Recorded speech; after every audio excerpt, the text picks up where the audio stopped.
မင်္ဂလာပါကျွန်တော်ဒီခါမှာတော့ဘောဟာရာတွေကိုလေ့လာတဲ့အခါမှာမှတ်စုစာအုပ်ကလေးကိုဘယ်လိုမှတ်ရမလဲဆိုတာနဲ့ပတ်သက်ပြီးတော့အသေးစိတ်ပြောသွားမယ်ပေါ့unit chart တာ Story unit 2ပါ keeping a vocabulary notebook ဒီအကြောင်းအရာလေးနဲ့ပတ်သက်ပြီးတော့အသေးစိတ်ပြောသွားကြပထမဆုံးအနေနဲ့ဒီမှာပေးထားတဲ့ပုံကိုယ်တွေပေါ့သူတို့တွေဘောဟာရာတွေကိုမှတ်သားတဲ့အခါမှာမှတ်စုတွေကိုမှတ်သားတဲ့အခါမှာဘယ်လိုမျိုးလုပ်ကြသလဲဒါလေးအရင်ကြည့်ကြည့်အောင်သူများအရင်အတူတူကြည့်အောင်ပေါ့ what do they do this is what some students do ဒါကျောင်းသားတချို့လုပ်တဲ့ပုံစံပေါ့ပထမတစ်ယောက်က the first person is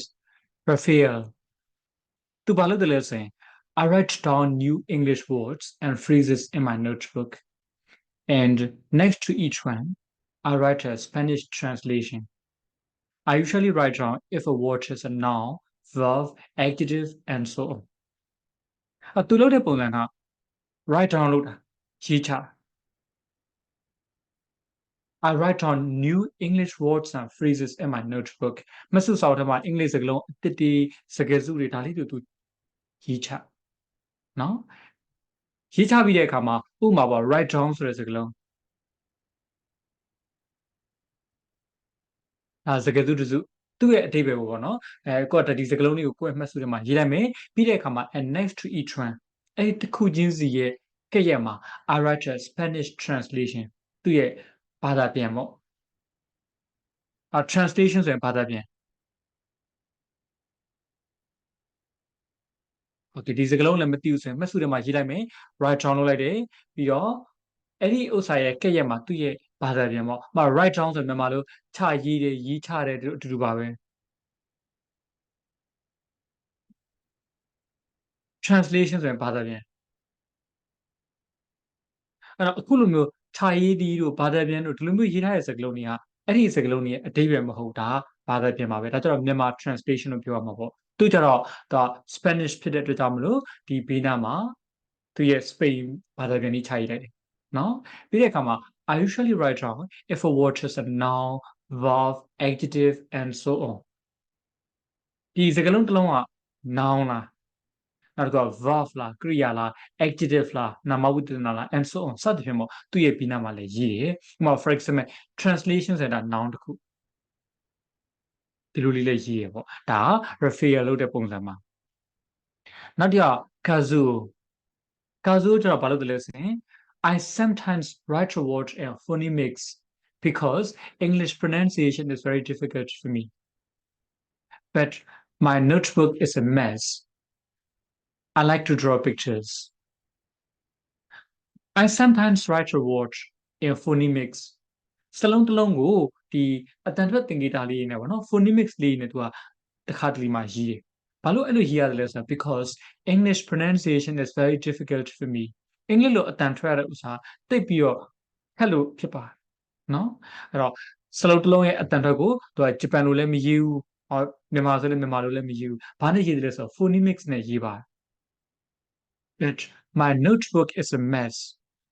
mess ဆိုမြန်မာလိုဆိုတော့ညစ်ပတ်တာတို့ရှုပ်ပွားတာတို့ဒါမျိုးကို mess လို့ပြောပါတယ်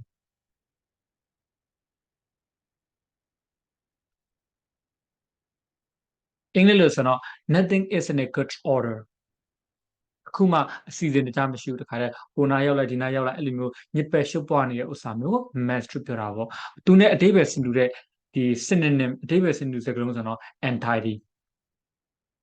တခုတည်းကျန်တဲ့ဥစ္စာတည်မယ်နော်အဲ့တော့ဒီမှာကိုမသိတဲ့စလုံးလေးရှိမယ်ဆိုရင်ကို notebook ထဲမှာထားလိုက်မယ် mess on mess နဲ့ဆင်တူတဲ့စကားလုံးဆိုရင် synonym ဖြစ်တဲ့စကားလုံးဆိုရင် untidy ဒါလေးမှတ်ထားမယ် I like to draw pictures ပုံလေးတွေဆွဲရတာကြိုက်တယ်အဲ့တော့စလုံးလေးကိုမှတ်တဲ့အခါမှာပုံလေးတွေဆွဲရမှတ်ရတာကြိုက်တာပေါ့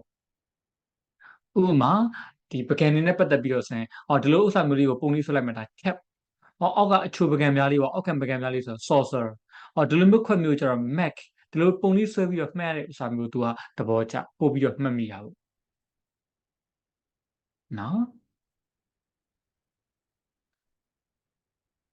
ဒီမှာ phonemics နဲ့ရေးရဆိုရင် or for example CAT ဒီစကားလုံးအတန်ထွက်တဲ့အခါမျိုးကျရင်ကိုကဘယ်လိုတန်ထွက်တယ်လို့ထင်တယ်လဲမမှတ်တဘူးဆိုပါစို့သူ့ရဲ့အဓိပ္ပာယ်ကိုမသိဘူးဆိုပါစို့ဒါဆိုရင် phonemics နဲ့ရေးမယ်ဆိုရင်ဒါဒီအတန်ကိုပြတဲ့စကားလုံးလေးနောက်တစ်ခု ဒါအဲ့တဲ့ဒါဆိုတွေ့လိုက်တဲ့မှာ catch ဒီလိုမျိုးလေးစလုံးအတန်မှတ်တဲ့ဥစ္စာဒါ phonemics နဲ့မှတ်တယ်လို့ပြောတာနော် तू ကဒီ kazuo စလုံးတစ်လုံးရဲ့အတန်တွေကို तू ကဘယ်လိုမှတ်ရမလဲမသိတဲ့အခါမျိုးကြရင်သူ့အတွက်ခက်တဲ့အခါမျိုးကြရင် तू ကအဲ့လိုမျိုးလေးမှတ်လေးရှိပါတယ်ဒါက kazuo လုပ်တဲ့ပုံစံပေါ့ကဲနောက်တစ်ယောက် earn သူကြတော့ I sometimes make a note of new words in my notebook but I often forget I usually write a translation and sometimes I write XML sentences as well ဒါ तू မှတ်စုမှတ်တဲ့ပုံစံပေါ့make a note of ပဲဒါမှတ်စုမှတ်တာ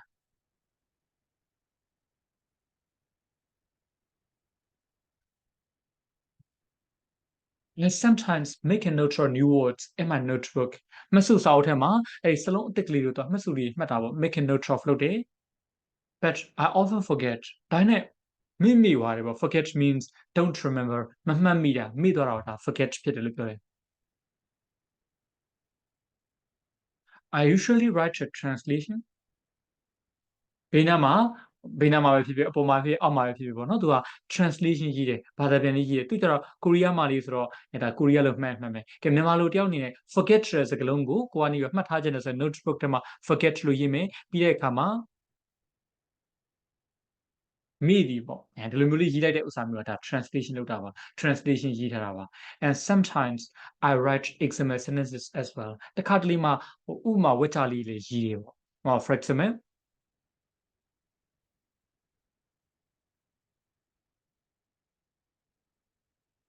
I forget ဒီထက်ဥစ္စာလေးပြောမယ်ဆိုတော့ I forget ရှေ့ usually နဲ့ထည့်ပြောလို့ရပါတယ် I usually forget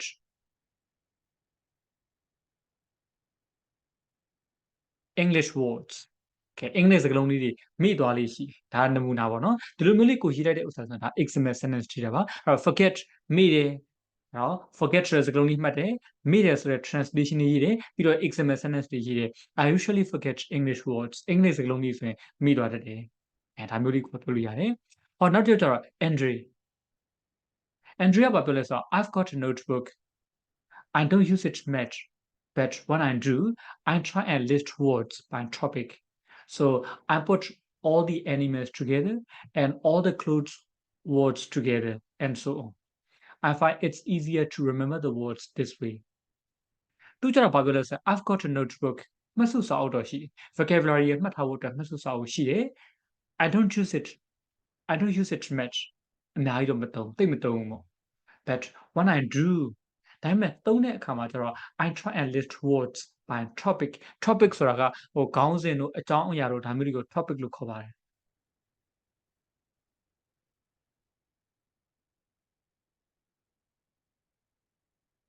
နော်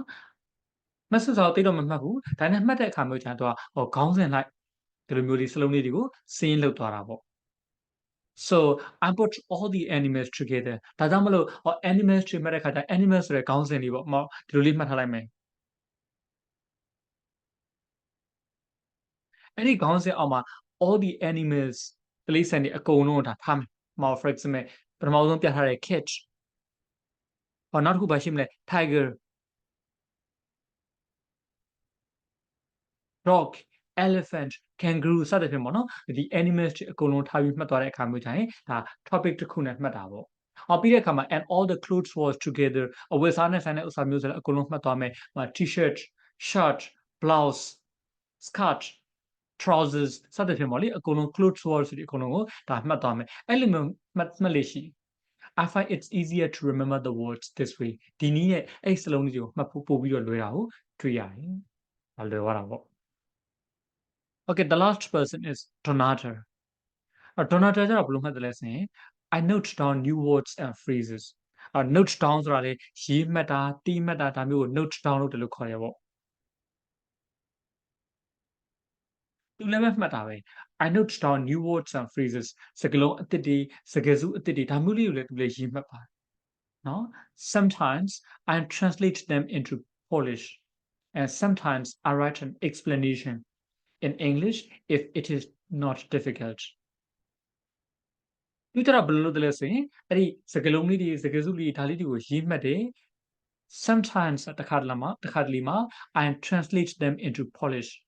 အဲ့ဒီစကားလုံးတွေပေါ့ဒါမှမဟုတ်စကားစုတွေကိုပိုလန်စကားလေးနဲ့သူကဘာသာပြန်လိုက်တယ် translate လုပ်တယ်translate နာမှာတော့သူလိုက်လို့ရှိတဲ့ preposition က into ပါ translate into သူဆိုတော့ I translate them into Polish ကဲကျွန်တော်တို့ဆိုရင် I translate them into Myanmar စသဖြင့်ပေါ့လေသူရဲ့ noun ပုံစံဆိုတော့ translation မှာရှေ့မှာပြောခဲ့ပြီးသားနော်ဒီမှာပြောခဲ့ပြီးသား translation နောက်ဒီမှာလည်းပြောခဲ့တယ် translation ဒါရဲ့ verb ပုံစံဆိုတော့ translate ပေါ့စလုံးတစ်ကလေးတွေမှတ်တယ်ပြီးတဲ့ခါကျရင်တော့ပိုလန်စကားလေးနဲ့ဘာသာပြန်လိုက်တယ်ဒါကတစ်ခါတလေပေါ့ and sometimes I write an explanation in English if it is not difficult တစ်ခါတလေမှာအဲ့ဒါကမခက်ဘူးဆိုရင်သူ့ရဲ့ရှင်းလင်းချက်ပေါ့ explanation ကိုအင်္ဂလိပ်လိုရေးတယ်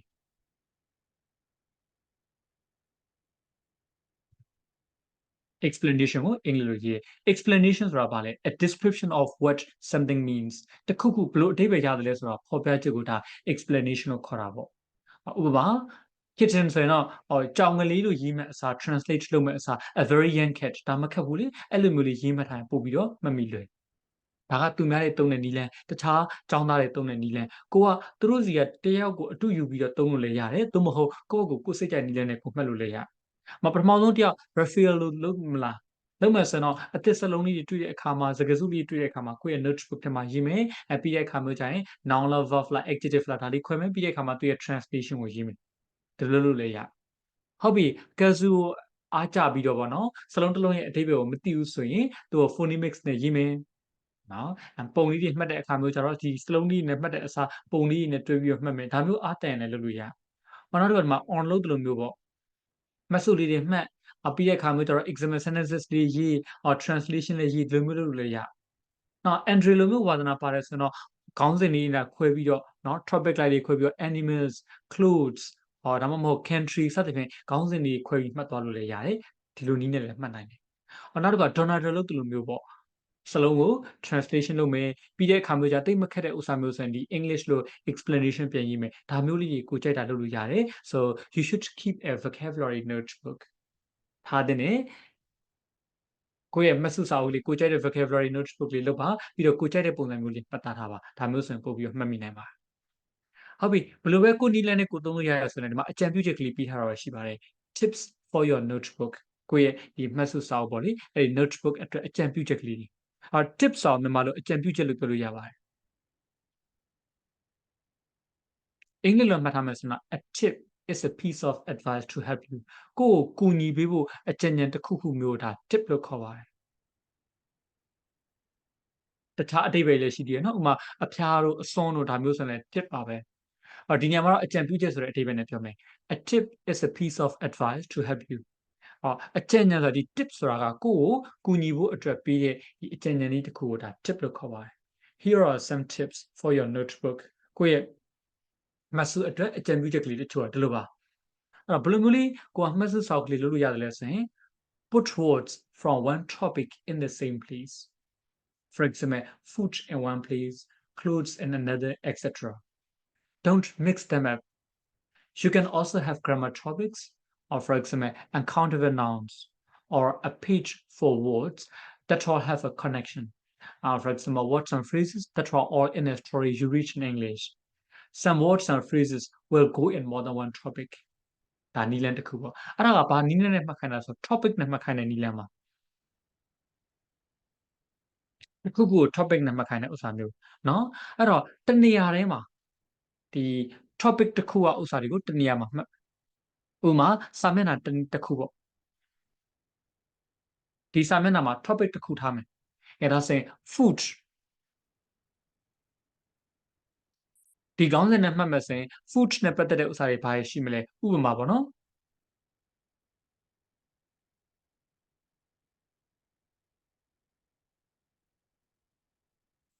rice meat fruit စသဖြင့်ဒီစကားလုံးတွေအကုန်လုံးဒါ food ပဲကြတောင်စင်တာကိုတစ်မျက်နှာမှာဖတ်တနည်းလမ်းပေါ့ပြီးတော့ clothes and another etc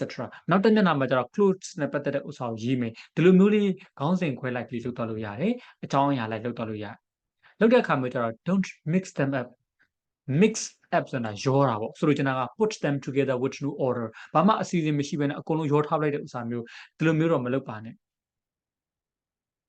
နော်don't mix them up မရောလိုက်နဲ့ဥပမာစလုံးတွေကိုမှတ်တဲ့အခါမျိုးကျတော့ food ဒီမှာရေးနေရင်နဲ့ meat ရေးနေရင်တလန်းနဲ့နောက်တစ်ခုကျလဲကြော t-shirt နောက်တစ်ခုကျတော့ angry စသဖြင့်အဲ့လိုမျိုးလုပ်လိုက်မှဆိုရင်ဒါတွေကုန်တော့ရောသွားမှာလीအဲ့လိုမျိုးမလုပ်ပါနဲ့ကဲဒါကတော့ topic လိုက်ရွေးတာရွေးတဲ့အခါမျိုးကျရင်ဒီလိုမျိုးအမျိုးအမည်အပြင်ပေါ့နောက်တစ်ခုက you can also have grammar topics ဒီ grammar အလျောက်ပေါ့နော်အကြောင်းအရာလေးတွေခေါင်းစဉ်တွေခွဲပြီးလုပ်လို့လည်းရသေးတယ် for example uncountable nouns uncountable nouns ဆိုပြီးတော့မှတ်ထားမယ်တစ်ခုပေါ့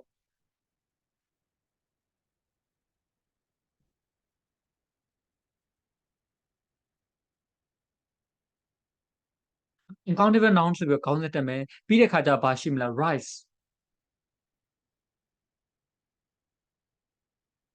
or rice water all စသဖြင့်ဒါတွေကတစ်ခုနဲ့တစ်ခုမတူ rice ဆိုတာစားစရာပေါ့ water ဆိုတော့တောက်လို့ရတဲ့ဥစ္စာ all ဆိုရင်ဒါချက်ပြုတ်တဲ့ဥစ္စာဒါမှမဟုတ်ဟိုဒီလောင်စာစီမှာတုံးတဲ့ဥစ္စာမျိုးတစ်ခုနဲ့တစ်ခုတော့မတူဒါနဲ့ဒီဥစ္စာတွေကဘယ်ကောင်းစဉ်အောက်သွားရောက်မလဲဆိုရင် uncountable noun ဆိုတဲ့ဥစ္စာအောက်ကိုသွားရောက်ဒီလိုမျိုး grammar topics နဲ့ခွဲလို့လည်းရဒါတနည်းပေါ့နော် or a page for words that all have a connection ဒါမှမဟုတ်ဆက်စပ်မှုရှိတဲ့နော်အဲ့တော့ဒီအကုန်လုံးမှာဆက်စပ်မှုရှိတဲ့စကားလုံးတွေအတွက်ပေါ့ page တစ်ခုထားရင်လည်းထားfor example words and phrases that are all in a story you read in English ကိုအင်္ဂလိပ်လိုဖတ်ဖူးတဲ့ဇာတ်လမ်းထဲမှာပါတဲ့စကားလုံးတွေစကားစုတွေဒါအကုန်လုံးကဒီ story နဲ့ဆက်ဆက်နေရလေအဲ့ဒါတွေအကုန်လုံးကိုကနေပြီးရေးလိုက်တဲ့ဥစ္စာမျိုးအဲ့လိုမျိုးလုပ်လို့လည်းရsome words and phrases will go in more than one topic တချို့စကားလုံးတွေစကားစုတွေကဒါ topic တစ်ခုထပ်ပို့ပြီးတော့ရှိနေတာပေါ့ဥပမာကိုကနေပြီး food နဲ့ပတ်သက်တဲ့ဥစ္စာမှာထားတာ rice ကိုထားလိုက်တယ် uncountable noun ဆိုတဲ့ topic အောက်မှာထားတဲ့အခါမှာလည်း rice ကိုဖတ်တဲ့ story ထဲမှာလည်း rice ပါတယ်ဆိုတော့ဒါတွေကခေါင်းစဉ်တစ်ခုထပ်မကပို့ပြီးတော့သွားတဲ့သဘောပါအဲ့အရေးကြီးတဲ့တစ်ချက်ကသူဘာလို့ဆိုလို့ကျွန်တော်လဲဆိုတော့ topic နဲ့ခွဲပြီးမှတ်ပါဒါပို့ပြီးတော့မှတ်မိနိုင်တယ်လို့ပြောတယ်ဟုတ်ပြီနော် topic နဲ့ခွဲပြီးမှတ်ပါကျွန်တော်အခုပြောနေတဲ့ဒီ English vocabulary in use ဆိုတဲ့စာအုပ်ထဲမှာလေပဲဒါအကုန်လုံး topic နဲ့ခွဲပြီးတော့လုပ်ထားတဲ့သဘောပဲနောက်ပိုင်းတွေမှာကျတော့many ဆိုရင် many နဲ့ပတ်သက်တဲ့ topic တွေအဲ့ဒီ topic အောက်မှာစကားလုံးတွေအကုန်လုံး health ဆိုရင် health နဲ့ပတ်သက်တဲ့ခေါင်းစဉ်ရဲ့အောက်မှာစကားလုံးတွေအကုန်လုံးအဲ့လိုမျိုးစုပြီးတော့လုပ်သွားတဲ့သဘောနော်ဒါကြောင့်မလို့ topic နဲ့ခွဲပြီးမှတ်တဲ့ဥစ္စာပို့ပြီးတော့မှတ်မိလွယ်ပါတယ်တစ်ချက်ပေါ့နော်သူပြောရတဲ့ဥစ္စာတွေအများကြီးရှိတယ်မှာကိုကအဓိကတစ်ချက်ပဲမှတ်မယ် put words from one topic in the same place ဒါလေးမှတ်ထားရင်ကဲနောက်တစ်ခု if you can find a topic for a new word or phrase စကားလုံးအသစ်ဒါမှမဟုတ်စကားစုအတွက်ခေါင်းစဉ်ကိုကမရှာနိုင်ဘူးပေါ့နော်အကြောင်းအရာကိုမရှာနိုင်ဘူးပေါ့ဥပမာဒီစကားလုံးကိုဘယ်ခေါင်းစဉ်အောက်မှာထည့်ရအောင် food ဆိုတဲ့အောက်မှာထည့်ရမလား clothes ဆိုတဲ့အောက်မှာထည့်ရမလား grammar topics တွေအောက်မှာခွဲထားပြီးထည့်ရမလားအဲ့လိုမျိုးကမရှာနိုင်ဘူးဆိုရင်ဥပမာပြောမယ်ဆိုတော့ useful or in particular ဒီစကားလုံးနှလုံးပေါ့ useful တို့ in particular တို့အဲ့အမျိုးကိုဘယ်နှမှာထားမလဲမသိဘူးဆိုရင် put them in a different place in your notebook ကိုယ့်ရဲ့မှတ်စုထဲမှာတခြားတနေရာမှာထားလိုက်ပေါ့အရှိမ topic မှာ food နဲ့ပတ်သက်တာတစ်ခုထားထားတယ် uncountable nouns နဲ့ပတ်သက်တာတစ်ခုထားထားတယ်ဒါပေမဲ့ဒီ useful in particular လို့ဆိုတဲ့စကားလုံးကျတော့ဘယ်နှထားလို့ထားမှမသိဘူးဆိုရင်တနေရာမှာတော့ထားလိုက် or for example a page for each day or each week or perhaps one page for everyday English you have အဲ့တော့စာမျက်နှာဘယ်လိုလဲဆိုတော့ကဲအပတ်စဉ်ပေါ့နော် each week ဒါမှမဟုတ်နေ့စဉ် each day အဲ့ဒီအတွက်မှတ်ထားတဲ့စာမျက်နှာမှာတော့ထားလိုက်တာမျိုးဒါမှမဟုတ်ကိုလုပ်တယ်ပေါ့နော်ဒီ every English lesson you have အဲ့ဒီအတွက်စာမျက်နှာတစ်ခုထားတာမျိုးဒါမျိုးလုပ်လို့ရဒီလိုမျိုးလုပ်တဲ့အခါမျိုးကျရင် date ရေးလို့ရပါတယ် write the date clearly at the top သူ့ရဲ့ထိပ်ဆုံးလေးမှာရက်စွဲလေးကိုရှင်းရှင်းလင်းလင်းရေးပါ for example Monday 14 May ဒီလိုမျိုးလေးရေးလို့ရဒါကြတော့ဟို topics နဲ့မဆိုင်တော့ကိုနေ့စဉ်လုပ်နေတဲ့ပုံစံမျိုးအပတ်စဉ်လုပ်နေတဲ့သဘောမျိုးဒါမှမဟုတ်ကိုလုပ်တဲ့အင်္ဂလိပ်သင်ခန်းစာပုံစံမျိုးပေါ့နော်အဲ့ဒီဥစ္စာနဲ့ခွဲပြီးတော့မှတ်လို့လည်းရဒီနေ့ရက်စွဲလေးကိုရေးမယ်ထိမှရေးမယ်အခုကိုမှတ်ထားတဲ့စကားလုံးဥပမာဘာတွေမှတ်မိသွားတယ်လဲ tip ဆိုတဲ့စကားလုံးမှတ်မိသွားတယ် topic တည်သွားတယ် mix up တည်သွားတယ် date တည်သွားတယ်ဒါပေမဲ့အဲ့ဒါတွေအကုန်လုံးကိုကခေါင်းစဉ်တစ်ခုတည်းအောက်မှာထားဖို့မလွယ်ဘူး food လားမဟုတ် clothes မဟုတ်ဘူး or uncountable nouns ဒီအောက်မှာထားမလား okay မမှတ်နိုင်တော့ဘူးဒါဆိုရင်ထိတ်လေးမှာခေါင်းစဉ်ဒီရက်စွဲလေးရေးပြီးတဲ့အခါကျဒါဒီနေ့မှတ်တဲ့သင်ငယ်စကားလုံးတွေပေါ့အဲ့ဒီအောက်မှာ tip ရေးမယ် topic ရေးမယ် mix up ရေးမယ် date ရေးမယ်စသဖြင့်အဲ့လိုမျိုးလေးလုပ်သွားမယ်ဆိုရင်လည်းရချင်နော် okay ဒီလောက်ဆိုတော့ဒါ topic အလိုက်မှတ်ရမယ်ဆိုတော့ဥစ္စာလေးတည်ပြီးအရေးကြီးတာ topic လိုက်မှတ်ပါ နောက်တစ်ချက်ကြောင့် when you write on new vocabulary write a translation if it is necessary but also write the meaning in English if it is possible or draw pictures ဒါအရေးကြီးတဲ့ဥစ္စာပါစလုံးမှတ်တယ်ဆိုတာစလုံးလေးပဲမှတ်ရုံနဲ့မရဘူးနှုတ်မရှိမြင်မှုတွေလိုရရှိတယ်အတိတ်ပဲမသိပဲနဲ့ဖြစ်နေမှာပေါ့အဲ့တော့ဘာလို့ရမလဲဆိုရင် when you write on new vocabulary စကားလုံးအသစ်တစ်ခုကိုကိုကနေပြီးတော့ရေးတဲ့အခါမှာ date ဆိုတဲ့စကားလုံးကိုကမသိရေးလိုက်ပြီး notebook ထဲမှာ date ရေးလိုက်ပြီးနော်ရေးတဲ့အခါမှာသူ့ရဲ့အတိတ်ပဲကိုကမသိဘူးဆိုပါစို့ date ရဲ့အတိတ်ပဲကိုမသိဘူးဆိုပါစို့ဒါဆို write a translation if it is necessary လိုအပ်မယ်ဆိုရင်သူ့ရဲ့စကားဒီဘာသာပြန်လေးရေး date တော့မြန်မာလိုပါလေရက်တွေရက်စွဲလို့ပြောတာပေါ့အဲ့တော့ရက်စွဲလို့ပြောလိုက်တဲ့ဥစ္စာဒါ date ရဲ့ translation ပါအဲ့တော့ date ကိုအင်္ဂလိပ်လိုမပြောနိုင်ဘူးဆိုရင် okay ရပါတယ် translation ပဲရေးပါရက်စွဲလို့ရေးလိုက်ပါnecessary means you need it ကိုလိုတာပေါ့လေ the opposite of necessary is unnecessary necessary တည်ရင် unnecessary လည်းတည်တင်ပါတယ်လိုအပ်တာ necessary ဆိုရင်မလိုအပ်တာ unnecessary ပေါ့ဟုတ်ပြီအဲ့တော့အခုလိုမျိုး date ဆိုတဲ့ဥစ္စာလေးရဲ့စကဒီဘာသာပြန်လေးကိုရေးပြီးသွားပြီရေးပြီးသွားတဲ့အခါမျိုးကျတော့ but also write the meaning in English if it is possible ဖြစ်နိုင်မယ်ဆိုရင်အဲ့ဒီစလုံးပေါ့နော်အဲ့စလုံးရဲ့အဓိပ္ပာယ်ကိုလည်းအင်္ဂလိပ်လိုရေးပြီးဥပမာ date ရဲ့ဥစ္စာဆိုတော့ဗာလဲကိုကမသိဘူးဆိုရင်မှတ်လိုက်မယ် a particularity of the man ဥပမာပေါ့နော်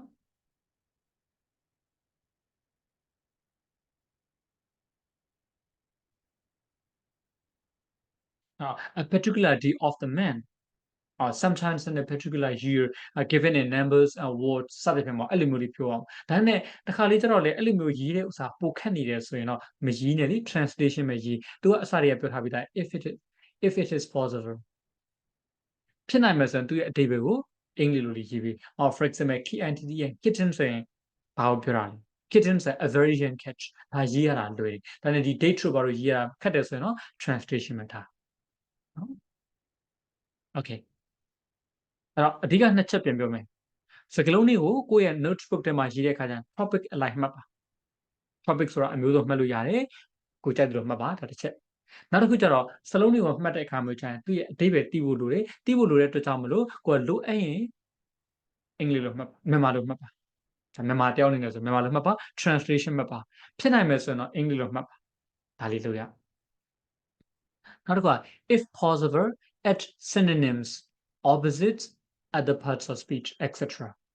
if possible ဆိုတာဖြစ်နိုင်မယ်ဆိုရင်ဒီဥစ္စာကိုဖြစ်နိုင်မယ်ဆိုရင် add synonyms အဓိပ္ပာယ်ဆင်တူတဲ့စကားလုံးလေးတွေ opposites ဆန့်ကျင်မဲ့စကားလုံးလေးတွေ other parts of speech တခြားဝါစင်ကတွေဒါမျိုးလေးရေးပြီးပါအရှိမ necessary ဆိုတဲ့စကားလုံးပေးထားတယ်ဒါဆိုရင် necessary ဆိုတဲ့စကားလုံးနဲ့ opposite က unnecessary ပဲကိုယ့်ရဲ့ notebook ထဲမှာရေးတဲ့အခါမှာ necessary ရေးမယ်ပြီးတော့သူ့ရဲ့ဒါ opposite အနေနဲ့ unnecessary ဒီလိုမျိုးမှတ်တဲ့အခါကျတော့စလုံးတစ်လုံးထပ်မကပို့ပြီးတော့တည်သွားတာပေါ့ဥပမာ awful ဆို adjective ဒါဖြစ်နိုင်မယ်ဆိုရင်သူရဲ့ parts of speech ပေါ့ adjective ဒါမှတ်ထားမယ်အဲ့ awful means terrible ဒါပဲဆိုရတာsynonym အဓိပ္ပာယ်ဆင်တဲ့စကားလုံးက dreadful ဒီလိုမျိုးလေးကိုသိမှဆိုရင် awful terrible dreadful ဒါမျိုးတွေအကုန်လုံးကစလုံးတစ်လုံးတစ်ခါတက်သွားတာပေါ့ဟောနောက်တစ်ခု enjoy ဆိုရင်ဒါသူရဲ့ဖြစ်နိုင်မယ်ဆိုရင်ဒီ parts of speech လေးရေးပြပါဆိုတော့ဒါ enjoy က verb မှန်တည်အဓိပ္ပာယ်အင်္ဂလိပ်လိုရေးကြည့်မယ်နော် like something and get pleasure from it တခုခုကိုကြိုက်တာသူကနေပြီးပျော်ရွှင်မှုရတဲ့ဥစ္စာမျိုးဆိုတာ enjoy ဖြစ်တာပေါ့ okay ဒါကစလုံးသိတယ် parts of speech ကိုသိမယ်ပြီးတဲ့အခါကျတော့သူ့ရဲ့ဒီ meaning ကိုသိမယ် okay ဖြစ်နိုင်မယ်ဆိုတော့တခြား other parts of speech တွေထည့်ရေးဦးမယ် enjoy က verb ဆိုရင်သူ့ရဲ့ noun ပုံစံက enjoyment adjective ဆိုရင် enjoyable ဒီလိုမျိုးလေးလေကိုကမှတ်ပါဒါဆိုစလုံးတစ်လုံးသိရတယ်ကျန်တဲ့ဥစ္စာအများကြီးသိသွားမယ်နောက်တစ်ခုက example sentences help you with the grammar of a word or which words partners example sentences ဆိုဒီဥမာဝတ်ချလေးတွေပေါ့အဲ့ဒါတွေက help you with the grammar of a word စကားလုံးတစ်လုံးရဲ့ grammar နော်တရားနဲ့ပတ်သက်ပြီးကိုကူညီပေးတယ် or which word partnersဆိုတာစကားလုံးတွဲတွေကိုပြောတာပါ collocations တွေကိုပြောတာပါပဲဒါနဲ့ပတ်သက်ပြီးတော့ကိုကူညီပေးတယ် or for example I enjoy living in a big city မြို့ကြီးမှာနေရတော့ငါသဘောကျအဲ့တော့ enjoying ဆိုတဲ့စကားလုံးတစ်လုံးသာမှတ်မယ်ဆိုရင်ဘယ်လိုသုံးလို့သုံးရမှာမသိဘူးဒါနဲ့ examen sentences လေးနဲ့တွဲပြီးတော့မှတ်သွားမယ်ဆိုရင် I enjoy living in a big city enjoy ရဲ့နောက်မှာ verb form ကြီးသုံးရမယ်ဆိုတော့ကိုကအလွယ်တကူသိသွားပြီသွားပြီးတော့ I enjoy to live in a big city လို့မှားမရေးမိတော့ဘူးပေါ့ဒါတစ်ခါတည်းမှတ်သွားတဲ့နည်းလမ်းနောက်တစ်ခုက I spent 2 weeks in Rome မှာဒီအချိန်နှစ်ပတ်ကုန်ဆုံးခဲ့အဲ့တော့ဒီလိုမျိုးကုန်ဆုံးတယ်လို့ပြောတဲ့အခါမျိုးကျတော့ spent ဆိုတဲ့စကားလုံးသုံးရမယ်ပြီး SSCD past ဆိုတဲ့စကားလုံးမသုံးရဘူးပေါ့I spent 2 weeks in Rome ဒီလိုမျိုး spend time in a place ဆိုတဲ့သဘောမျိုးကိုကတုံးတက်သွားလိမ့်မယ်ဒါ examen sentences တွေကကိုယ်ကူညီပြီးတဲ့သဘောပဲ Okay နောက်တစ်ချက် Remember words often have more than one meaning that you need to know For example a tip is also money that you give for example to a waiter for serving you in a restaurant ဘာသိထားမလဲဆိုရင် words often have more than one meaning that you need to know စကားလုံးတစ်လုံးမှာကိုသိဖို့လိုထားတဲ့အဓိပ္ပာယ်တစ်ခုထက်မကရှိနိုင်ပါchip ကိုဒီမှာတောက်လျှောက်ပြောလာတာကအကြံပြုချက်ဆိုတဲ့အဓိပ္ပာယ်နဲ့ပြောလာတယ်ဟုတ်ပြီ chip ကိုအကြံပြုချက်လို့ပဲမမှတ်ပါနဲ့အောင်တခါတလေကျတော့ကိုကနေပြီးစားတော့ဆိုင်တစ်ခုခုကိုသွားတဲ့အခါမှာ hotel တစ်ခုခုကိုသွားတည်တဲ့အခါမှာကျတော့ကိုက tip ပေးရအဲ့ဒါအကြံဉာဏ်ပေးတာမျိုးမဟုတ်ဘာပေးရလဲအဲ့ဒါကျတော့ပတ်စံပေးရ a tip is also money that you give ကိုပေးလိုက်တဲ့ပတ်စံပေါ့မြန်မာလိုဆိုတော့ပေါက်စုလို့ပြောတယ်ပေါက်စုပေးတာပေါ့နော်ဘယ်သူပေးမလဲ for example to a waiter for serving you in a restaurant စားတော့ဆိုင်မှာကိုယ်ဝန်ဆောင်မှုပေးတဲ့ waiter တယောက်ကို tip ပေးလိုက်တာမျိုးပေါက်စုပေးလိုက်တာမျိုးအဲ့တော့ hotel တစ်ခုခုသွားတဲ့အခါမှာကိုယ့်ရဲ့အထုပ်ပိုးလေးတည်ပြီးကိုယ်ဝန်ဆောင်မှုကောင်းကောင်းလေးနဲ့လုပ်ပြီးတဲ့သူကို tip ပေးတဲ့ဥစ္စာမျိုးဒါမျိုးလေးကြတော့အရှိမပြောခဲ့တဲ့အကျင့်ပြုချက်နဲ့လည်းမတူတော့ပြန်ဘူးစကလုံးတစ်လုံးကအတိပ္ပယ်တစ်ခုထက်မကရှိနေတယ်ဆိုတော့ဥစ္စာလည်းမှတ်ထားရအောင် Okay ဒါဆိုရင်ဒီမှာတစ်ချက်လုံးပြန်ပြီးတော့အကြံပြုချက်တစ်ခုလုံးကိုကျွန်တော်ပြန်ကြည့်မယ်ဆိုရင်ဘာပဲပြော vocabulary notebook တစ်ခုထားတင်မယ်ဆိုတော့မှန်တာပဲအဲ့ vocabulary notebook တစ်ခုကိုထားမယ်ထားတဲ့အခါမှာနီးလန်းအမျိုးစုံကိုသုံးလို့ရဒါနဲ့ဒီမှာပြောခဲ့တဲ့ဥစ္စာတွေကိုအကြံမြင့်လေးပြန်ပြောမယ်ဆိုရင်ကျွန်တော်တို့ဟာစလုံးအသစ်ကလေးတစ်ခုဒါမှမဟုတ်စလုံးအသစ်ကလေးတစ်လုံးဒါမှမဟုတ်စကားစုအသစ်တစ်ခုကိုတွေ့တဲ့အခါမျိုးကျရင်ချရေးပါ notebook ထဲမှာချရေးပါဟုတ်ပြီနော်ချရေးပြီးတော့ဟိုသူ့ဘေးနားမှာဖြစ်နိုင်မယ်ဆိုရင်တော့အတိတ်ကိုအင်္ဂလိပ်လိုရေးပေါ့လွယ်တဲ့ဥစ္စာလေးတွေတိတ်အရန်ရှည်လျားလွန်းတာမဟုတ်ဘူးဆိုရင်အင်္ဂလိပ်လိုရေးပါနော်ဖြစ်နိုင်မယ်ဆိုရင်ပြောတာနော်တကယ်လို့လိုအပ်မယ်သူ့ရဲ့ဥစ္စာအင်္ဂလိပ်လိုရေးတာလည်းနားမလည်ဘူးဒီဥစ္စာကိုမြန်မာလိုတန်းပြောလိုက်မှပို့ပြီးသိသွားမယ်ဆိုတာ translation ပေါ့သူ့ရဲ့ translation မြန်မာလိုရေးပါစလုံးတစ်လုံးရေးပါဘေးနားမှာသူ့ရဲ့အတိတ်ကို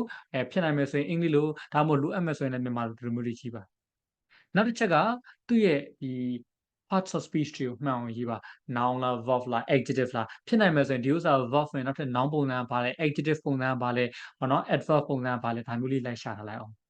အရေးကြီးတဲ့အချက်က examen sentences တွေရေးပါ examen sentences တွေရေးတဲ့အခါမှာကျတော့သူနဲ့ပတ်သက်ပြီးတော့ကိုကဒီ collocation လို့ခေါ်တဲ့စကားလုံးတွဲတွေပေါ့နော်ဒါမျိုးလေးလည်းသိချသိမယ်နောက်တစ်ခုက grammar တွေလည်းအလိုလျောက်သိပြီးသားဖြစ်သွားမယ်အဲ့လိုမျိုးလေးရေးပါနော်အဲ့တော့စလုံးလေးကိုမှတ်တဲ့အခါမျိုးကျတော့အုပ်စုတွေဒီအုပ်စုတွေခွဲပြီးမှတ်ပါခေါင်းစဉ်လိုက်လေးခွဲပြီးမှတ်ပါ topic လိုက်ခွဲပြီးမှတ်ပါတခါလေကျတော့ topic ထဲမှာလိုက်မထည့်တတ်ဘူးဆိုရင်လည်းပဲကိုဒီနေ့လေ့လာတဲ့အတိုင်းလေးပေါ့ yesterday တက်ပြီးတော့မှတ်ပြီးတော့ရေးလို့ရဒါဆိုရင်ကိုက vocabulary notebook လေးကိုသိချတာလေးမှတ်ပြီးသလိုဖြစ်သွားမှာပေါ့ပုံလေးပါလေးဆွဲတဲ့ရင်ပုံလေးပါလေးဆွဲလိုက်ပေါ့ဟုတ်ပြီနော်အဲ့တော့ဒီလိုမျိုးလေးနဲ့ကိုက vocabulary notebook ကိုလုပ်လို့ရပါတယ်ဒါလို့ဆိုရင်ကိုကမမေ့တော့အောင်ပေါ့စကလုံးလေးတွေမမိသွားအောင်နောက်ပို့ပြီးတော့မှတ်မိသွားအောင်ပြန်ပြီးတော့သုံးသပ်အောင်လို့ဒီ vocabulary notebook တစ်ခုဘယ်လိုရေးရမလဲဆိုတဲ့အကြံဉာဏ်တွေရပြီးတော့ညွှန်လင်းပါတယ်အားလုံးကိုကျေးဇူးတင်ပါတယ်